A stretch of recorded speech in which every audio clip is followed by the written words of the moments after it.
മലയാളി പ്രേക്ഷകരുടെ പ്രിയ താരമാണ് നവ്യ നായർ. നവ്യ നായർ എന്ന പേരിനൊപ്പം തന്നെ മലയാളികൾ ഇന്നും ചേർത്തുവെക്കാൻ ആഗ്രഹിക്കുന്ന കഥാപാത്രമാണ് ബാലാമണി. കള്ളപ്പണക്കേസിൽ അറസ്റ്റിലായ IRS ഉദ്യോഗസ്ഥൻ സച്ചിൻ സാവന്തിൽ നിന്ന് നവ്യ നായർ സമ്മാനം സ്വീകരിച്ചു എന്ന തരത്തിലുള്ള വാർത്തകൾ വളരെയധികം വിവാദങ്ങൾക്ക് കാരണമായിരുന്നു. ഇതിനു പിന്നാലെ താരത്തിനെതിരെ സോഷ്യൽ മീഡിയയിലും രൂക്ഷ വിമർശനമുണ്ടായിരുന്നു. സച്ചിൻ സാവന്തുമായി ബന്ധമുണ്ടെന്നാരോപിച്ച് നവ്യയെ ED ചോദ്യം ചെയ്തിരുന്നു. സച്ചിൻ സാവന്തുമായി മുംബൈയിൽ അയൽക്കാരായിരുന്ന പരിചയം മാത്രമാണുള്ളത് എന്നായിരുന്നു നവ്യയുടെ വിശദീകരണം. നവ്യയുടെ കരിയർ ബെസ്റ്റ് എന്ന് തന്നെ പറയാൻ സാധിക്കുന്ന ചിത്രമാണ് നന്ദനം. പിന്നീട് അങ്ങോട്ട് ഒട്ടനവധി സിനിമകളിൽ വേഷമിട്ട നവ്യ വിവാഹശേഷം സിനിമയിൽ നിന്നും ബ്രേക്ക് എടുക്കുകയായിരുന്നു. പിന്നീട് ഏറെ വർഷങ്ങൾക്ക് ശേഷമാണ് നവ്യ ഒരു തിരിച്ചുവരവ് നടത്തിയിട്ടുള്ളത്.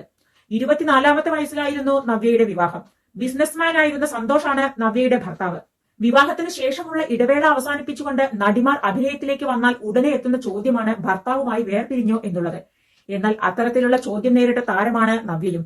ഇക്കഴിഞ്ഞ തിരുവോണത്തിന് പോലും നവ്യയോട് ഇതേ ചോദ്യം സോഷ്യൽ മീഡിയ വഴി ചോദിച്ചവരുണ്ട് എന്നതാണ് ഏറെ ശ്രദ്ധേയം. എന്നാൽ അങ്ങനെ ചോദ്യം ചോദിച്ചവർക്ക് നവ്യയുടെ ഭർത്താവ് സന്തോഷ് തന്നെയാണ് മറുപടി നൽകിയിരിക്കുന്നത്.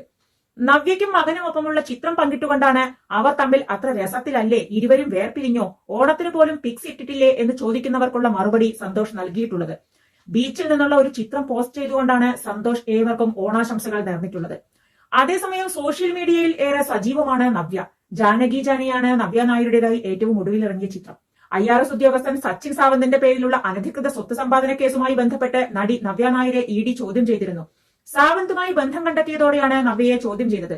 സംഭവവുമായി ബന്ധപ്പെട്ട് സമൂഹ മാധ്യമങ്ങളിൽ നടിക്കെതിരെ രൂക്ഷമായ സൈബർ ആക്രമണവും ഉണ്ടായിരുന്നു. സൗഹൃദത്തിന്റെ അടയാളമായി സച്ചിൻ തനിക്ക് ചില ആഭരണങ്ങൾ സമ്മാനിച്ചതായി നവ്യ തന്റെ മൊഴിയിൽ വ്യക്തമാക്കിയിട്ടുണ്ട്. അടുത്ത വസതികളിൽ താമസിച്ചപ്പോൾ ഉണ്ടായ പരിചയമാണ് ഉദ്യോഗസ്ഥനുമായി ഉള്ളതെന്നും നവ്യ നായർ വ്യക്തമാക്കിയിരുന്നു. അദ്ദേഹത്തിന് ഗുരുവായൂർ ദർശനത്തിന് സൗകര്യങ്ങൾ ചെയ്തു കൊടുത്തിട്ടുണ്ട്.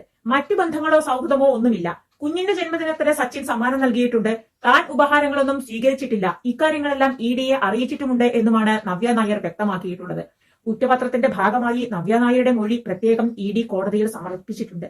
താരത്തിന്റെ വേർപിരിയൽ വാർത്തയുമായി ബന്ധപ്പെട്ട് ഭർത്താവ് സന്തോഷ് നൽകിയ മറുപടിയെക്കുറിച്ചും അനധികൃത സ്വത്ത് സമ്പാദന കേസിൽ അറസ്റ്റിലായ സച്ചിൻ സാവന്തുമായുള്ള താരത്തിന്റെ ബന്ധത്തെക്കുറിച്ചും പ്രേക്ഷകരായി നിങ്ങളുടെ അഭിപ്രായങ്ങൾ കമന്റുകളായി രേഖപ്പെടുത്താവുന്നതാണ്. കൂടുതൽ വാർത്തകൾക്ക് ഞങ്ങളുടെ YouTube ചാനൽ സബ്സ്ക്രൈബ് ചെയ്യുക.